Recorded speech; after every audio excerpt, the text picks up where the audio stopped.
Hola, soy Jessica Sánchez y esto es Más allá del ADN, un podcast donde exploramos las historias detrás de las ciencias en salud.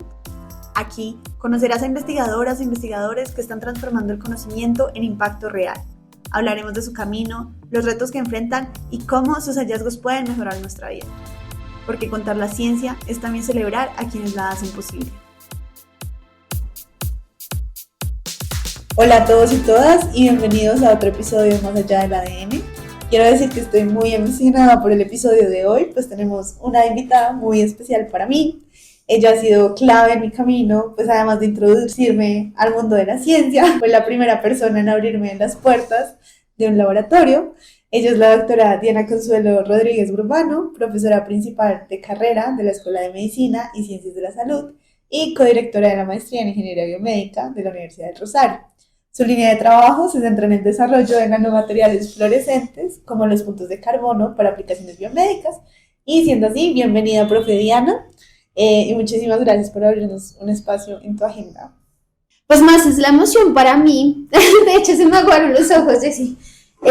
Así como tú dices que eres especial, que fui especial para ti, tú también eres una estudiante que recuerdo con mucho cariño, y estas iniciativas me parecen muy apasionantes, y pues muchas gracias por haber pensado en mí, en haberme invitado, y obvio que como en esto y en otras cosas que te he apoyado, pues esta realmente toca fibras. Es muy importante que la gente no sienta que ciencia es algo a lo que o debes estudiar mucho, o es de ciertos cerebros privilegiados, o que es algo inentendible. Y pues estos espacios donde uno intenta hacer las cosas más coloquiales es muy valiosos. Entonces, muchas gracias. Muchísimas gracias a ti. Y bueno, para comenzar podemos iniciar porque muchas veces vemos a científicas ya consolidadas y nos olvidamos de que todo empieza con una chispita o algo de inspiración, y nos gustaría saber cómo en tu caso, cómo fue ese momento en el que descubriste que querías dedicarte a la ciencia, a investigar, a un laboratorio. No es como que haya tenido un momento de revelación. Digamos que en mi casa ya existía ese ambiente, ¿no? Entonces mi mamá, cuando pues yo tengo los primeros recuerdos que uno puede tener en infancia, era mi mamá haciendo su maestría en genética humana. Entonces muchas veces me recogía del jardín, que era ahí cruzando la 26, y ¡pum! Había que ir a terminar seguramente ella algunos experimentos, o tenía que hacer algo en el laboratorio. Yo tengo muchas memorias de hacer mis tareas en ese laboratorio. Después mi mamá entra como profesora de carrera al departamento de biología y empieza a armar su laboratorio. Entonces, ese lenguaje y ese contexto siempre lo tuve. Y digamos que seguramente me marcó ver a mi mamá haciendo experimentos. También la forma en la que a mí se me enseñó en mi casa a hacer las cosas implicaba mucho seguir el método científico. Juegos que mis papás inventaban usualmente estaban asociados a experimentos, y creo que eso va moldeando formas de pensar y va moldeando maneras de ejecutar y de ver la vida. De pronto también haya un componente en el ADN, quién sabe, pero algo que sí me gusta y me gustaba, y espero nunca lo pierda, es enseñar y ser profesora, y sobre todo cuando lo que enseño es tan partiendo de una hipótesis y vamos a entender tú y yo la respuesta. Eso es algo que me gusta. No me gusta enseñar a lo que sé y es fijo que es así y no puede ser testeado, ¿no? Y creo que en los espacios de ciencia y en experimentaciones es donde encaja ese perfil mío, es de yo quiero enseñar, pero quiero seguir aprendiendo, y es el espacio. Entonces, no creo que haya sido como un momento de revelación, creo que fue algo que se fue construyendo. Y cuando uno llega a esa etapa de la vida, sobre todo en el pregrado, que empieza a estudiar de todo un poquito de acuerdo a un currículo, pues fui encontrando en los materiales algo que me gustaba. Y lo más importante es uno dejarse llevar por esa obsesión de lo que le guste, en términos sensatos. Terminan obsesionados. Bueno, ahora que mencionas tu rol como mentora, a mí me has acompañado como estudiante, como investigadora en formación, y sé que no soy la única. ¿Qué significa para ti acompañar como esos procesos? Es de las cosas más miedosas que he hecho en la vida después de ser mamá, porque es dejar de digamos como es ser muy consciente que lo que le estás transfiriendo a una persona debe ser lo más, o pues a mi forma de ver las cosas, debe ser lo más integral posible. No es solo explicar la ciencia, no es solo que haya una sólida fundamentación, no es solo abrir esos espacios de debate, es también tocar fibras en la parte de las habilidades suaves y competencias suaves. Entonces hay que saber corregir, pero al mismo tiempo ser consciente que uno también se está corrigiendo a uno, de cómo debes hablar, de cómo debes presentar, de cómo debes, digamos, afrontar las frustraciones también. Entonces, es un acompañamiento integral que uno de pronto cuando empieza a tener estudiantes no es tan consciente. Cuando uno es un mentor o un supervisor, un tutor joven, a veces le gana a uno la ambición de quiero la publicación, quiero la financiación, quiero el proyecto, y de alguna manera el estudiante es un instrumento en un primer principio. Pero luego es imposible que no haya una relación humana, es que es completamente imposible. Y el estudiante llega con la necesidad de aprender, pero el estudiante también tiene un contexto en el que puedes tener un estudiante que le da miedo hablar en público, pero tú sabes que es muy bueno académicamente, que está haciendo muchas cosas muy interesantes y pone unas muy buenas propuestas en experimento y tiene una muy buena capacidad de analizar y de correlacionar datos, pues tienes que darle las herramientas para que se lance. Entonces ahí te vuelves un poquito mamá, un poquito psicólogo, un poquito terapeuta, un poquito profesor, un poquito mentor. Entonces es muy difícil que no haya una relación así como humana cercana. Y pues también juegan las afinidades de las personalidades. Y eso ha sido, digamos, una de las cosas que yo soy muy psicorrígida en ciertas cosas y a veces se siente bonito cuando tú vuelves y te encuentras a estos estudiantes y les ves como unas cosas heredadas que pueden ser, Dios, ¿qué he hecho? Pero dices, bueno, yo aporté, yo sembré un poquito y esa persona se abrió camino. Entonces tuve que haber hecho algo bien. No es o en mi parecer yo no lo veo como una profesión que uno tenga o que se alimente como del ego, porque lo más bonito es ver cómo los otros llegan más allá que uno. Y eso es algo que yo agradezco a mis supervisores y espero darle a mis estudiantes. Y que sobre todo no olviden esa parte humana, que cuando ellos tengan estudiantes, sí hay que apretar tuercas en ciertos momentos, sí hay que corregir, pero también hay que entender con esa parte humana y pues no se puede perder la rigurosidad científica, eso sí no se puede hacer. Claro, y sobre todo en áreas como esta, ¿no? Como las ciencias biomédicas, que estás ya tratando como tal, con salud del paciente, investigaciones, es donde la integridad y la ética tiene que estar más presente. Entonces, ¿qué le dirías desde tu experiencia a todas las jóvenes que nos están escuchando? Como qué consejos les darías? Que están empezando y dudando si la ciencia es como lo que quieren seguir o no, como qué cualidades, qué herramientas podrían ir adquiriendo. Hay algo que yo creo que tenemos en común las personas que nos dedicamos a esto y es la curiosidad, y que sea una curiosidad insaciable, combinado con la capacidad de tener un pensamiento crítico y no de tener una tendencia a autoconvencerse. Si esas personas tienen esas cualidades o ven que por ahí van, son personas que van a ser muy valiosas en este campo, porque no se trata de reinventar la rueda N 1000 veces, se trata de aportar, grande o chiquito, pero aportar. Si ya se quiere pensar en una ciencia más aplicada, hay un componente social que a veces la gente no tiene en consideración, y es que lo que uno hace va a tener un impacto, así uno no lo vea directamente, así uno no se vea directamente con el paciente curándolo de su cáncer y cambiando el destino de su diagnóstico, pero uno pudo aportar en la cadena de cosas que eventual hizo que pacientes de próximas generaciones funcionara y hubiesen cambios. Entonces, vuelvo a que los egos no pueden entrar en la participación de las cosas. A veces al científico se lo ve como mucho como esta persona que trabaja con su grupo chiquito y son muy buenos en una cosa y no tienen que interactuar con nadie más allá que con los del laboratorio. Y no es así. Es por eso que esa rigurosidad que se debe tener y esa conciencia y esa autorreflexión es también cosas muy importantes. Y pues yo no sé si eso venga en un paquete universitario o en un curso o algo por el estilo, eso es más trabajo como personal de uno y de la conciencia de lo que uno está haciendo. Ya aparte, nuevas generaciones, que obviamente no son las generaciones en las que yo me formé, cualquier habilidad digital, tecnológica, programación, va a ser un plus. Lo que sí rescataría, que sí se ha dejado de hacer, es leer. Ahora incluso hay inteligencias artificiales que te hacen podcast de artículos, cosas así que antes no estaban, no Y existían. pueden ser herramientas que sean útiles por el, digamos, por la vida y por el diario, pero un podcast o una inteligencia o el resumen del artículo o demás jamás te va a asegurar que tú lo entiendas y que puedas confrontarlo contra un concepto básico y que puedas hacer un proceso de lógica y decir si esto es esto, esto es esto, entonces voy a plantear esta hipótesis y por esta hipótesis tengo que hacer 1, 2, 3, 4 experimentos. Si eso ya se lo estás dejando a la inteligencia artificial, yo te aseguro que la ciencia no es para ti. Bueno, algo interesante de tu perfil es que estudiaste ingeniería química y química. ¿Cómo fue esa historia? Ay, Dios. ¿Cómo fue esa historia? Nadie en mi casa era ingeniero, todos eran de ciencias básicas.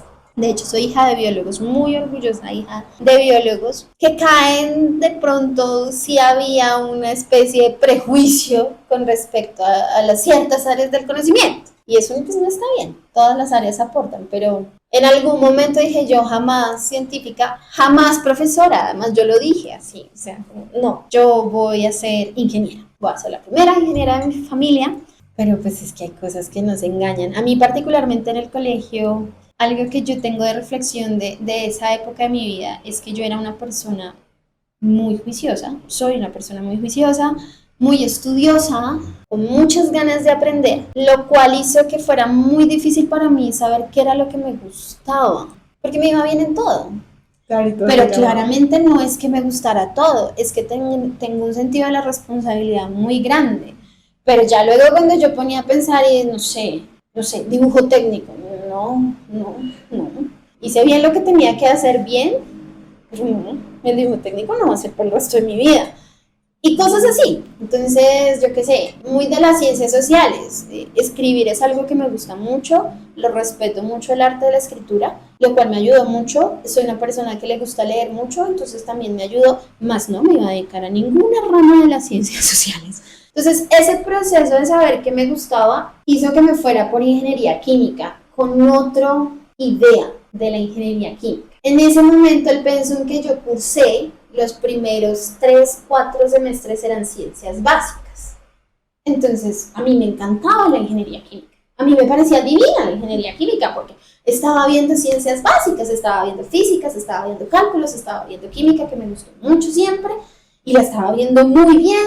Entonces, poco fui consciente de lo que era la ingeniería química hasta que llegué a 5º semestre. Ya era la mitad de mi carrera, en la cual ya empezaron a hablar de procesos, optimización, y dije, esto como no es tan, no, como que no me es tan apasionante. Coincidió que también ese pensum en específico hacía que nosotros viéramos asignaturas con otras ingenierías. Entonces, por ejemplo, ciencia de materiales era una materia que se compartía con ingeniería mecánica, con civil. Cuando yo entré a ciencia de materiales, no, pues la cosa ya fue diferente y de hecho en algún momento pensé en hacer doble con ingeniería mecánica, duplicar la ingeniería en mi vida. Sino que se dio la casualidad que en ese momento en la universidad en la que yo estaba abrieron química como programa, pero primero se abrió solo a la comunidad académica ya matriculada y ya luego se abrió al público. Y los profesores particularmente que estaban conmigo en esas como asignaturas que yo vi como electivas porque me gustaba la química, entonces las iba a meter como electivas, entonces metí la orgánica 2 y metí no sé qué. Fueron profesores que realmente me marcaron así como mentores iniciales y me abrieron la puerta de su laboratorio. Y éramos muy poquitos estudiantes en ese momento, entonces se sentía casi personalizado y aprendí mucho en materias que yo estaba viendo como electivas, aprendí un montón y me gustaba mucho más. Entonces, pues hice una reflexión, yo empiezo lo que terminé ingeniería química, pero hice el doble programa con química y desde ahí la he ejercido siempre. Nunca ejercí la ingeniería química. Creo que debe haber cosas que utilizo y pues mal que bien ahorita estoy en un programa de ingeniería como profesora y que fue gracias como a ese título de ingeniera, pero si a mí me preguntan mi profesión, yo soy química. Y que es una ventaja porque no se te hacen extraños los términos que quizás usan los Ajá. ingenieros. Entonces, Sí, sí, es cierto, aunque creo que si le preguntan a unos ingenieros no me ven como tan ingeniera. Pero sí, es cierto. Es cierto. Y finalmente en el programa de ingeniería química que yo terminé y que hice, pues se me permitió irme por la línea de materiales, entonces las cosas cuadraron. y cuando te metiste, o sea, cuando te involucraste con materiales, luego fue que decidiste cómo irte a Canadá a hacer tu maestría o... Ajá, sí, entonces yo para mi tesis de ingeniería química hice un proceso de síntesis de nanotubos de carbono y ahí empecé a estudiar sobre pues nanomateriales y cosas por el estilo. Siempre muy pensando en ese momento como no, yo estoy intentando hacer algo, pero pues leyendo nomás la gente está curando el cáncer, básicamente. Entonces, cuando me graduó de química, yo me gradué primero de ingeniería química y luego hice un semestre más de química y en la universidad en la que estaba se me ofrecieron unas plazas como profesora de cátedra. Entonces yo empecé a dictar cátedras y a estudiantes de primer semestre y segundo semestre, pues yo chiquita y ellos chiquitos, más chiquitos. Y como te digo, en esas cátedras también se me dio la oportunidad de seguir trabajando en el laboratorio. Y entonces creo que ahí fue cuando dije, no, esta es la vida que yo quiero para mí. Dictar clases, estudiar, laboratorio. Y pues como había tenido esos pinitos en nanomateriales y había empezado como a revisar y pues en ese momento el boom era mucho mayor y curaban el cáncer y todas esas cosas, a mí me invitan a una conferencia del doctor John Capobianco, que venía de Concordia University. Él va a dar una charla sobre Converting Nanoparticles. No, pues ese señor mostró los resultados de lo que te hacía en su investigación, en su laboratorio. Y lo más bonito es que para cada trabajo que mostraba ponías el estudiante que realmente lo estaba liderando. Y dije, eso es lo que yo quiero para mi vida y eso es lo que yo quiero. Entonces, cual Bill fan enamorada, cuando terminó de hablar, me le acerqué como, oye, háblame. Me habrá saludado y me habrá dicho como, ay, qué chévere que te gustó y punto, no más. Entonces, lo que hoy se conoce como estoqueo, literal, así empecé a estoquear, a mirar y a mirar cómo se podía uno presentar a la Universidad Concordia, a escribirle correos como, oye, por favor, por favor, por favor, te mando mi hoja de vida y cosas así. Finalmente me responde y me dice que si paso al programa de maestría en química, él me recibe. En ese programa a ti te recibían básicamente con dos figuras, una como Research Assistant, que es una financiación de un contrato que te da el supervisor, y un Teaching Assistant, que es, das clases y te dan una plata, y con esas dos compensas, pues, vivir y cosas así. Entonces, una cuestión era elegida por la universidad, la otra cuestión era elegida por el supervisor. Entonces, pues, me presento a Concordia University, al departamento de Química y Bioquímica, me aceptan en la maestría en Química, y ya luego inmediatamente te mandan tu hoja de vida con diferentes personas que podrían ser tus posibles supervisores de acuerdo a lo que tú pones en tu hoja de vida. Y me acuerdo mucho que de las entrevistas que me cuadraron, ninguna estaba con él. Y me entrevisté con profesores maravillosos que hacían lo que yo no quería. Y entonces le escribí a él como, oye, es que a mí me aceptaron, mi hoja de vida te la tuvieron que haber enviado, pero no programaron una entrevista, yo realmente quiero trabajar contigo. Y me respondió diciendo como, no, sí, pero no me he dado cuenta, pero bueno, ven y te hago la entrevista. Y me dijo, bueno, no, pues si le dan la visa y se dan las cosas, pues venga. Y ya, eso fue como en agosto de 2010. Viajé para Montreal, empecé mi maestría en química en la Universidad Concordia, bajo la supervisión del doctor Capobianco. No trabajé con Converting Nanoparticles, trabajé con nanopartículas de persistencia luminiscente, que eran las nanopartículas que nadie había trabajado, con esas me pusieron a trabajar a mí. Nunca me gradué de la maestría, porque a mitad de camino me transfirieron al programa de doctorado. ¿Y cómo es eso? ¿Cómo toman esa decisión de decir, bueno, ya salta al doctorado? Es un conjunto, digamos, de factores. Primero fue por promedio. A cada estudiante se le asigna un comité que está conformado por profesores, uno que estuviera en tu área, tu supervisor, y un profesor que fuera externo, de otra área por completo, y ellos te van a, digamos, tú vas haciendo seguimientos con ellos, cómo vas en tu proyecto y en tus cosas y cómo van los objetivos, tanto te apoyan en dificultades que tengas como en proyecciones a dónde mandar Y esas reuniones se hacían cada 6 meses. Entonces a la primera reunión que tuve con ellos, me dijeron como, uy, nos preocupa que el proyecto está como ambicioso, Diana. Y pues te quedan año y medio. Entonces, pues hay que acotarlo y no sé qué. Yo me acuerdo que salí como triste porque yo iba muy enamorada de mi proyecto, aunque experimentalmente tenía sus retos, pero iba muy enamorada de mi proyecto. Llega la revisión del año y yo llegué con una publicación de un review, más los resultados que habían salido del proyecto. El comité dijo, está la figura de Fast Track y consideramos que tú deberías pasarte al programa de doctorado porque no, en la maestría no es suficiente. Y ya después de eso mi supervisor dijo, bueno, tú ya escuchaste a tu comité y pues acá yo tengo financiación para ti para que hagas tu doctorado. Se aplica a la universidad, se hace un proceso en el cual se le manda la petición a la universidad y la universidad te retira el programa de maestría y te mete el programa de doctorado. Las asignaturas que había visto teóricas me las homologan y ya entro al programa de doctorado y me graduó de ese programa de doctorado. Siempre me impresiona la historia, siempre que terminas de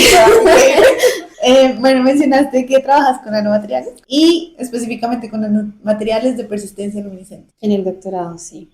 Y bueno, si quieres contarnos qué es un nanomaterial, qué tan pequeño es realmente un nanomaterial, lo podemos ver, no lo podemos ver. Bueno, si me voy por la respuesta coloquial del libro de quinto de primaria, si tú coges un cabello y lo partes 1.000.000 de veces, no lo verías, pero más o menos esa es la escala en la que estás trabajando. Si lo coloco en términos de Diana, no lo veo, pero tengo control sobre él, con la suficiente entropía y aleatoriedad de que el material al final de cuentas se organiza de la manera que él se va a organizar, pero que de alguna manera puedo tener alguna herramienta para predecir qué puede llegar a pasar. No son materiales tan funcionales como a veces se promete, como lo que sería una célula, una bacteria, un virus, una proteína, que tienen como esa inteligencia biológica que todavía no podemos traducirla sintéticamente,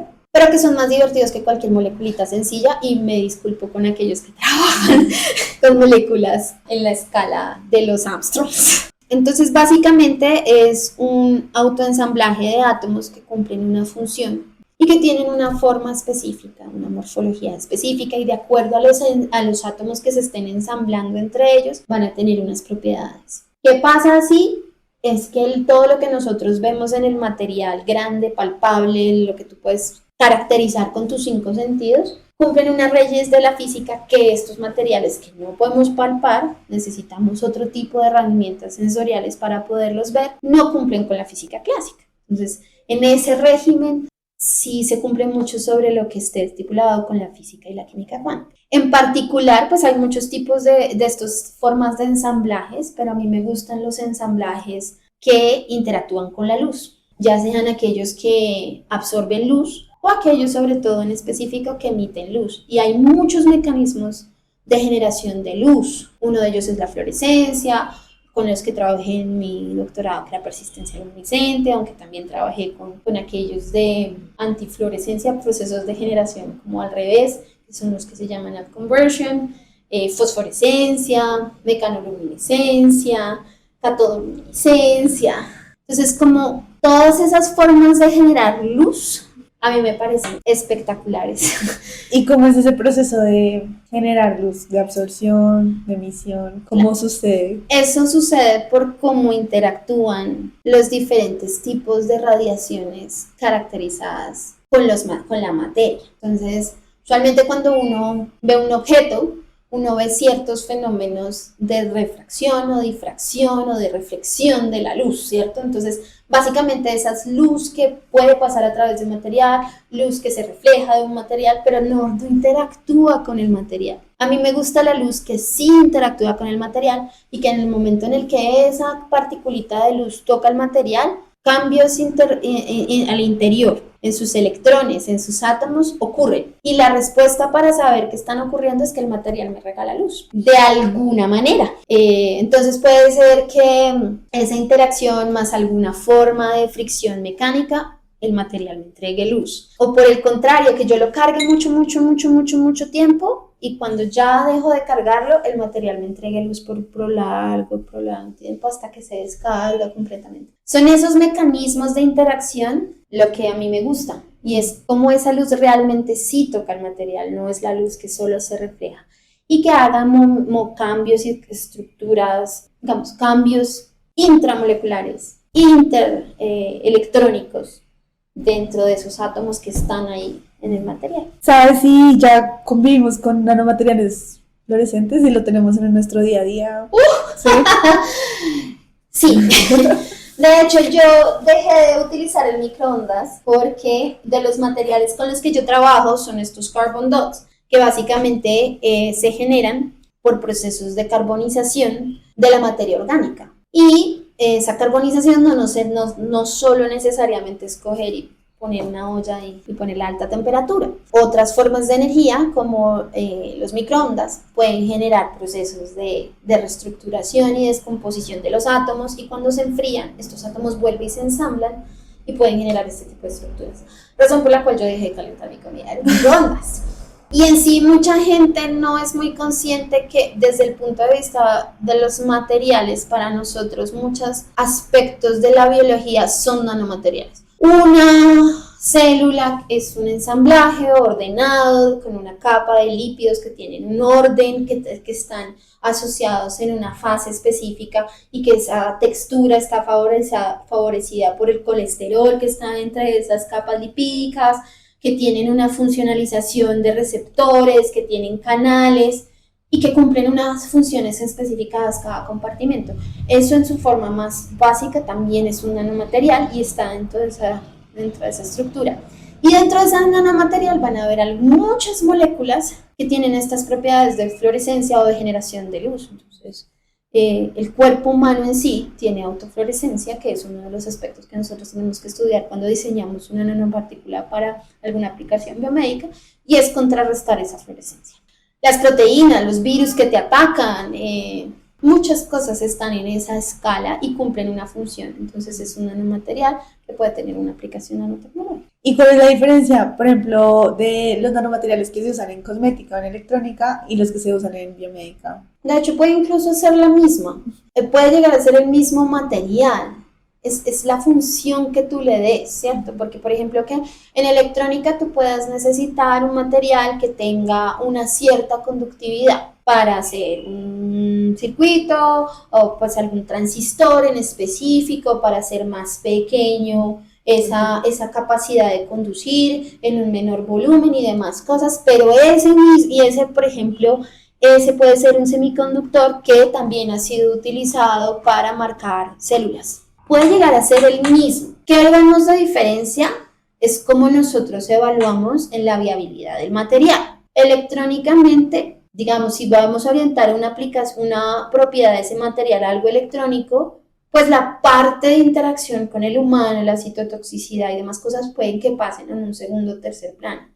Pero ahí nos debe empezar a importar el ambiente, cómo vamos a reciclar esos materiales, qué impacto van a tener en la producción y costo. Entonces, puede que sea el mismo, pero las variables de análisis son diferentes. Muy especialmente para la biomédica, hay una gran, digamos, como la tierra prometida, donde si usted logra generar la nanopartícula que le permita diagnosticar y le permita hacer terapia y le permita hacer monitoreo y más encima sea bajo costo y otra N mil cosas, usted va a encontrar el santo grial y el lugar prometido. Es poder llegar allá, pero el camino es, sí o sí, yo tengo que hacer estudios in vitro de viabilidad y entonces debo asegurarme que cada batch que yo sintetice de nanopartículas sea el mismo que el anterior, porque la respuesta biológica va a ser diferente.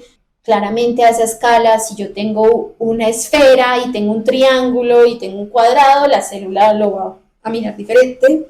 Ser muy rigurosos en los estudios in vitro, en 2D y 3D es algo que es muy importante, y tratar de alguna manera conseguir realmente un modelo que sí permita estudiar que algo sea transferible para un ensayo clínico, y eso es algo que ahorita no tenemos. no es completo lo que nosotros podamos hacer en 2D y 3D. Y hay muchas herramientas, y hay las ómnicas y demás cosas, pero la historia no está completa. Y muchos materiales, cuando llegan a la fase clínica, no muestran los mismos resultados que se esperaban cuando, digamos, en esos ensayos preclínicos que son in vitro, ya no los están mostrando. Entonces, ese camino es muy tortuoso y falta mucho por trabajar y mucho por establecer para poder realmente llegar a saber si eventualmente tendremos esa tierra prometida. En farmacéutica y en cosmética sí, ya se utilizan los liposomas, las micelas, son ampliamente utilizados. En vacunas tienes todas las bases que son de base lipídica, los virosomas, que son estas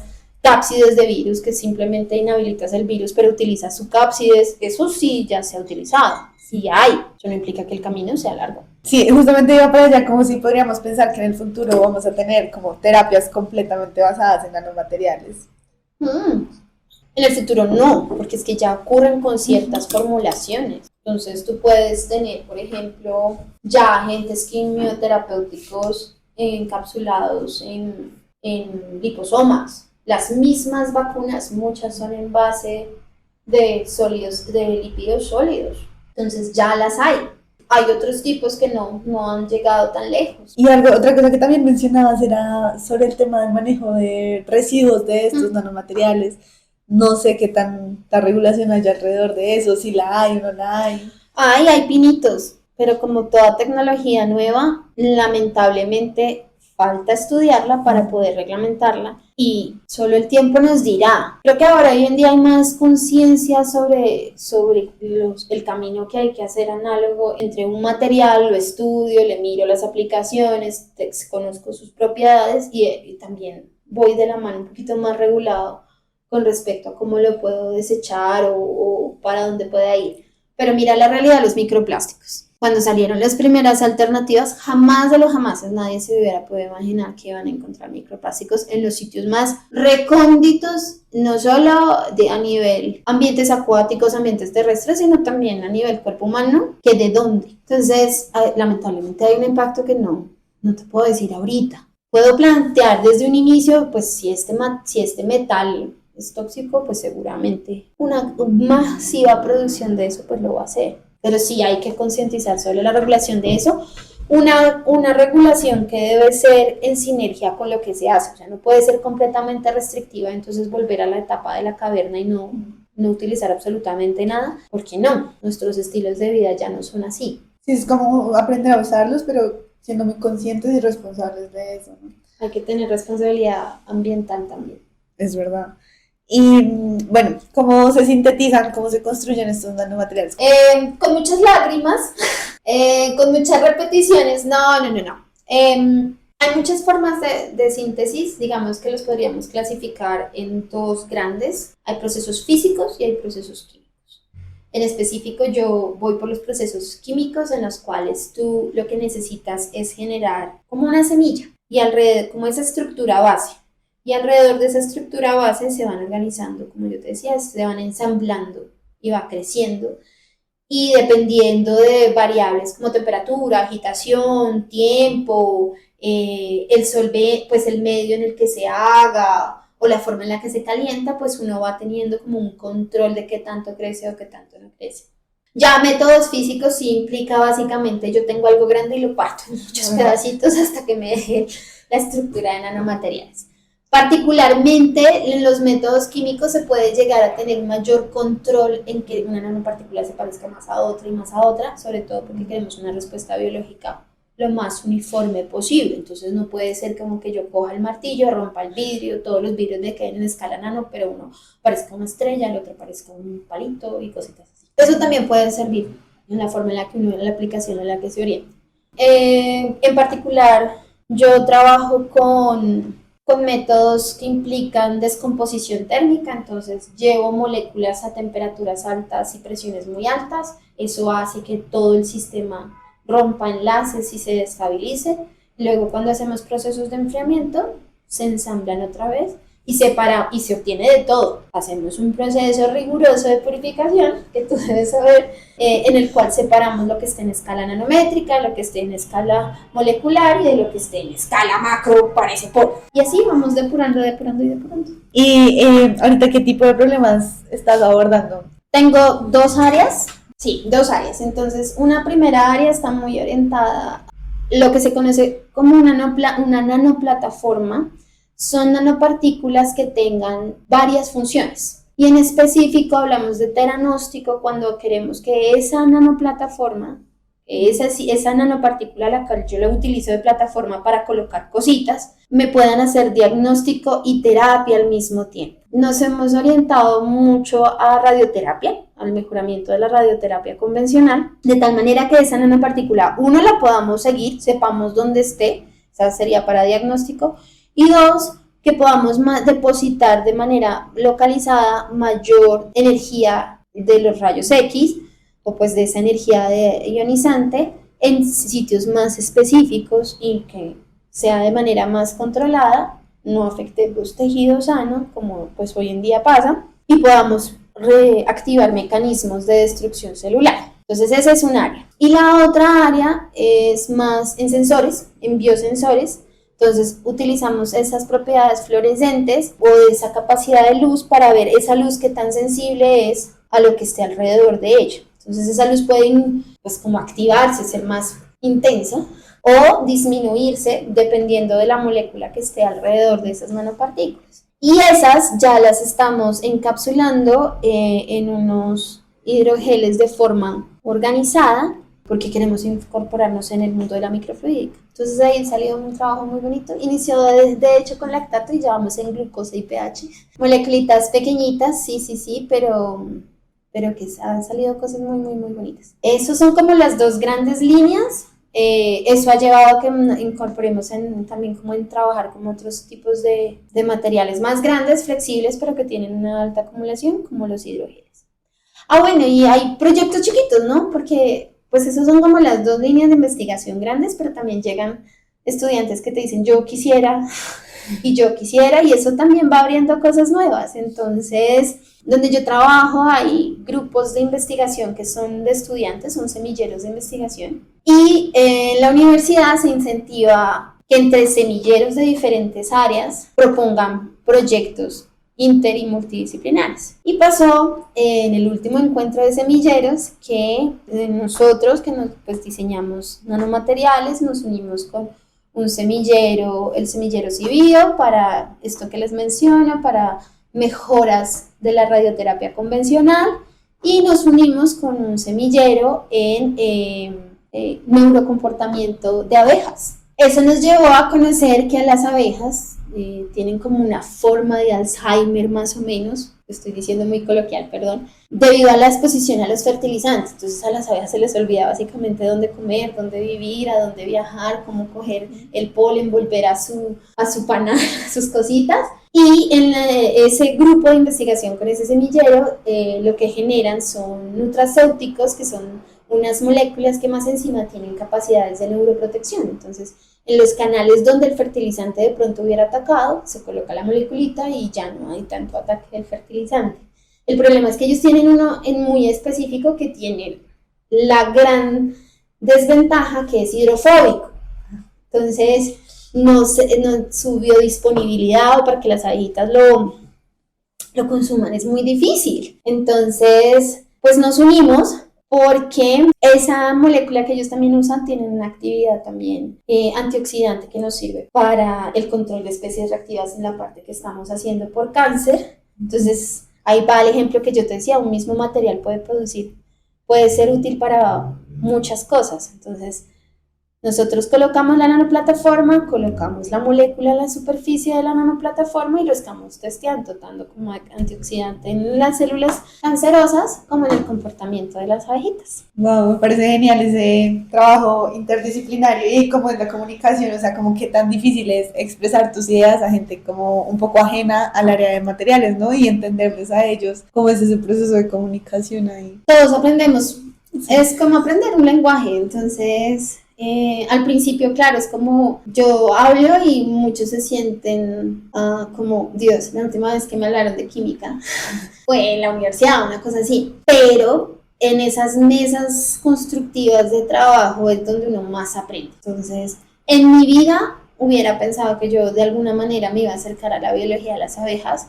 Hoy en día me acerco a la biología de las abejas porque estamos diseñando en función de sus cerebros y de sus cosas y hay que buscarlas en el cerebro de la abeja. Entonces, así. Y por el otro lado, pues acercarse a la biología celular y a la biología molecular también es algo que no tenía en mi herramienta, digamos, en mis competencias más allá de los cursos básicos y que uno va adquiriendo mientras va hablando con esos profesionales.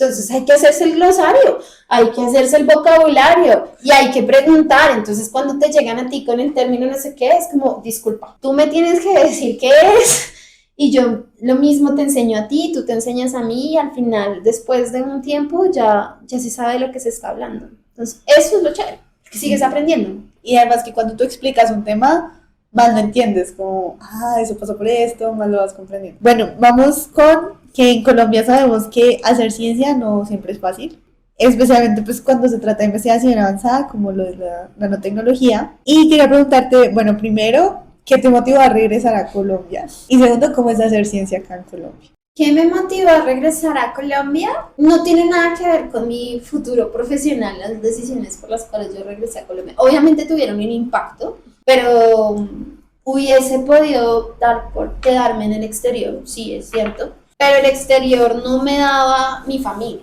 Y eso es algo que sí pesó un montón en mis decisiones personales. Entonces, obviamente, en ese momento uno se siente más joven y más valiente. Quién sabe si la Diana de hoy en día diría como, ok, terminé mi doctorado y me voy a quedar en mi postdoc aquí afuera, no lo sé. Dos, viví mucho tiempo en Canadá, le agradezco mucho a Canadá, de hecho encontré muchas veces a Canadá en mi vida, no solo en los estudios de posgrado, pero no podría vivir en Canadá.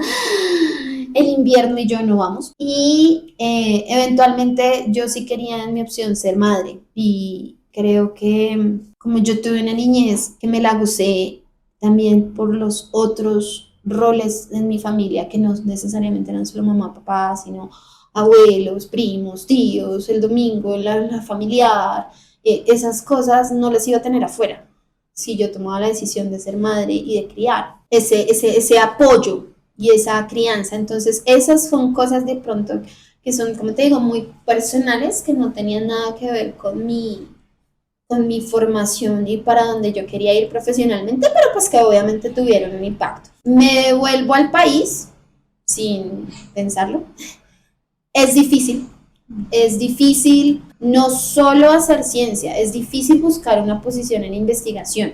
No es tanta la oferta y uno compite con muchas personas que están haciendo doctorados aquí y afuera. Y mientras que podemos estar haciendo 10 doctorados afuera y 10 doctorados en el país, hay una plaza en una universidad. Pero sí pesa hoja de vida, sí pesa lo que uno vaya haciendo mientras. Sí pesa competitivamente lo que uno logre hacer en su formación y en lo que uno va adquiriendo y también en cómo dándose se dé uno a conocer. Hacer ciencia en el país no es fácil, las financiaciones no son múltiples y claramente también está muy orientada a las decisiones gubernamentales, pues a las condiciones del país. Y pues cuando tenemos tantas necesidades y desigualdades, de pronto tener un laboratorio súper equipado no se vuelve como prioridad para ciertas personas. Sin embargo, yo soy de las líneas que creo que ciencia sí puede hacer paz. Ciencia sí hace personas más racionales y menos emocionales. Creo que la ciencia bien llevada reduce los fanatismos y las polarizaciones, porque sí te hace ver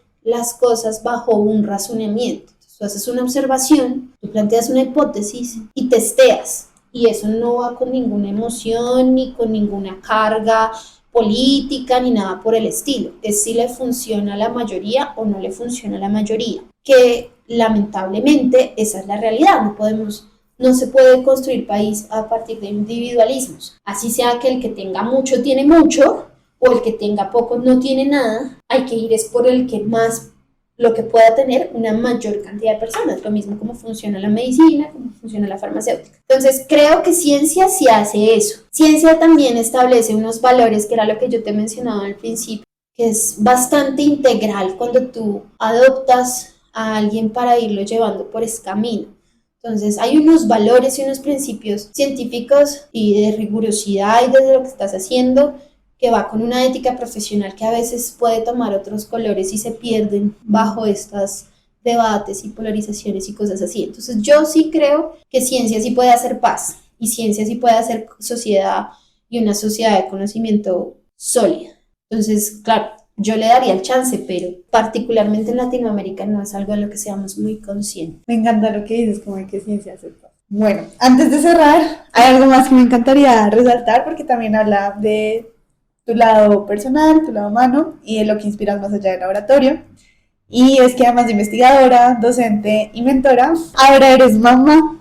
Y eso sin duda pues transforma muchas cosas, vienen muchos cambios y me imagino que la maternidad ha traído nuevas formas de mirar las prioridades e incluso la forma de relacionarse con la ciencia. Sí, es cierto que las prioridades cambian. No creo que se haya afectado la forma en la que yo hago mis procesos de investigación y en la forma en la que yo estudio y en la forma en la que los estudiantes que todavía tengo los voy llevando y digamos que en ese sentido no creo que haya cambiado, pero sí es menos el tiempo que le dedico, porque mi hija ocupa ahora todas mis prioridades, absolutamente todas. Y eso es algo que es por elección y lo quiero hacer. Entonces, en ningún momento es como estoy sacrificando mi vida profesional ahora. No, no, no es así. ¿Qué es bonito? Ver cómo mi hija descubre el mundo. Eso es una cosa que yo creo que la científica en mí sale pues a flor de piel porque era algo que yo no había visto.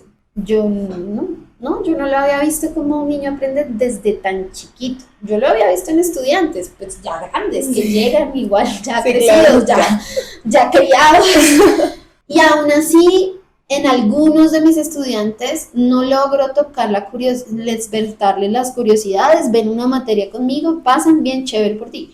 Mientras que encuentro otros estudiantes en mi vida que terminan metidos en el laboratorio y veo cómo es su proceso y veo que ya algunos están en doctorado y cosas así y uno dice, chévere, pero verlo ahora desde mi hija, desde chiquita, de cómo ella empieza a desarrollar su lenguaje, de cómo ella empieza a tener curiosidad por ciertos sonidos, de cómo ella misma hace sus testeos y experimentos, para mí es como mi nuevo proyecto de vida, mi nuevo proyecto de ciencias. Un nuevo experimento. Pues tengo un millón de posibilidades de testear para acercarla a ella, a ese mundo racional, pueda llegar a descubrir. Entonces, sí. Eso sin decir que, pues, si ella quiere ser artista, será artista, lo que sea. Pero esa es mi nueva atención. Y muchas cosas que enseñarle, y ya luego seguramente verla más adelante va a ser una cosa maravillosa. ¿Qué también cambia? Pues que hay ciertas cosas que empiezan a perder como importancia. Digamos que antes era como, la convocatoria y el proyecto y la cosa, y sigue siendo así. Pero si me pones a escoger, no, yo me voy a ir a jugar a hacer torrecitas con los Legos 1000 veces. Hay que aclarar una cosa, esta decisión de ser madre la tomé cuando yo terminé mi proceso de formación, digamos, hasta doctoral, y después tuve esta plaza como profesora, que estoy muy agradecida, digamos, de esa estabilidad, no la voy a descuidar, pero ya una vez establecí eso, como que una vez establecí mi ruta de vida, me lancé a ser mamá. Entonces eso también creo que va en parte de mi raciocinio loco de voy haciendo esto, aseguro esto para poder empezar otra etapa de mi vida. Entonces eso también ha marcado. Justamente eso te quería preguntar, que si alguna chica joven que sueña con hacer ciencia, pero también con formar familia algún día, ¿qué le dirías desde tu experiencia si es posible combinar ambos caminos sin renunciar al otro? Yo creo que eso es algo que se ha estigmatizado mucho, se ha establecido mucho, es muy resonante en muchas personas que dicen que como mujeres debemos hacer una cosa o debemos hacer otra o debemos hacer otra. Yo no digo que balancear las 3 o las 4 cosas que uno quiera a veces sea retante, pero creo que es para todas las personas. Si tú quieres hacer una cosa, debes bajarle o incluso sacrificar otras. ¿Qué pasa con la crianza? Pues que es un compromiso para toda la vida. Y mientras tú estés vivo y quieres que sea un compromiso responsable, pues sí o sí le estás entregando un pedazo de tu vida para que esa persona que estás criando sea una persona de bien y funcional y con ética y valores para que sea funcional en la sociedad. Tengo el caso de mi mamá, que como les comenté, ella estaba haciendo su maestría y me estaba criando. Que le fue difícil, me imagino que le fue muy difícil balancear todas esas cosas. Y claro, hay unas cosas en las que uno se siente un poquito más alcanzado. O sea, cuando yo estaba soltera y no era mamá, pues iba al gimnasio, iba al trabajo y veía series de Netflix. Y si no dormía, pues era mi consecuencia. Ya no es así. Así que estoy aprendiendo a balancear. ¿Qué le diría a una persona que tenga convicción de las decisiones de vida que está tomando en ese momento? ¿Siempre va a haber un factor de incertidumbre en cualquier medida? Sí, eso es cierto. Pero pues hay que tener convicción. Entonces, si estás dedicada a estudiar y a tu vida de posgrado y a hacer tu perfilamiento y ver cuáles son las áreas de investigación que te interesan y qué competencias debes desarrollar, pues hazlo con convicción. No se trata de estar pensando, oh, pero mi reloj biológico y mis cosas, bla, bla, bla, patatín, patatán, porque pues, ajá, el que mucha abarca no va a lograr nada. Y si vas a tener un hijo en pareja, pues eventualmente tienes que trabajar en tu pareja para que sea una pareja sólida, tengas tu hijo, y si no funciona la pareja, por lo menos tengas la seguridad que escogiste una buena persona para hacer la crianza en conjunto, así la pareja ya no funcione. No estoy diciendo pues que sean los mejores amigos, pero que sí puedan hacer un proceso de crianza por esa personita que trajeron al mundo. Entonces yo sí diría como si puedes hacer las cosas de manera organizada, hazlas con convicción de que todo empieza y que todo va a terminar. Porque uno termina una maestría, uno termina un doctorado, uno entra a trabajar en un sitio y puede que salga. Y hay un factor de que la vida puede cambiar, sí, la vida puede cambiar. Pero pues intentar hacer cada etapa lo más ordenado posible, de tal manera que cuando asumas tener un hijo o una hija, puedas darle esa estabilidad y decirle, bueno, te puedo criar y puedo hacer esas cosas. Muchas gracias por compartirnos también esa parte de ti. Y ya para cerrar, me encantaría que nos compartas qué te gustaría lograr con tu investigación en los próximos años, y si alguien que escucha este episodio quiere acercarse a tu grupo a colaborar, ¿qué debería saber? ¿Qué busco? Ya no busco, digamos, una Diana del pasado hubiera buscado las citaciones, el renombre, el Nobel. Estoy segura que una Diana del pasado lo sonó, una Diana chiquita. ¿Qué busco? Que realmente haya una aplicación funcional de lo que yo estudio. Que yo aporte realmente a que yo me vuelva los hombros del conocimiento de alguien más. ¿Qué busco? Aportar en la formación de profesionales útiles para el país, íntegros. A mí me parece que la promesa de educación es algo que a veces se toma muy por encima, a veces se exige mucho el derecho a educación y poca responsabilidad a lo que se está haciendo. Entonces, si yo de alguna manera puedo hacer eco en la conciencia de los estudiantes que lo que están estudiando puede llegar a tener un impacto muy grande en lo que están construyendo el país, eso es lo que yo, digamos, viviría agradecida. Por eso evito mucho el estudiante que quiere salir rápidamente a hacer dinero.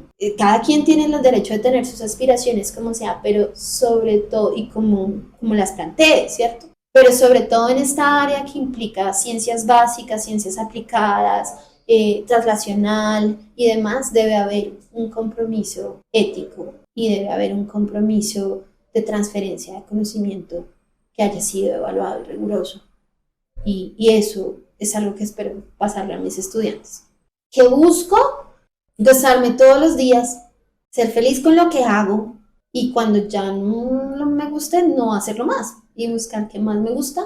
¿Qué busco? Seguir estudiando. Eso es algo que creo que lo tengo en mi ADN y no quiero dejar de hacerlo. Entonces rodearme de personas que me permitan eso, que me permitan estudiar y ser una buena mamá para Antonio. Que si me quieren contactar, bueno, pues Yo estoy en la Escuela de Medicina y Ciencias de la Salud de la Universidad del Rosario, estoy asociada al programa de Ingeniería Biomédica, en especial ahorita tengo la codirección de la maestría en Ingeniería Biomédica, entonces ahí por redes sociales de los programas seguramente me encuentran y tendrán acceso a mi correo electrónico.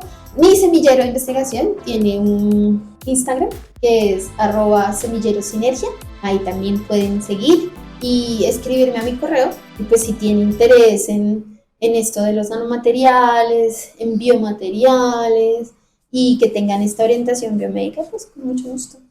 Ay, muchísimas gracias, profe, de verdad que sí.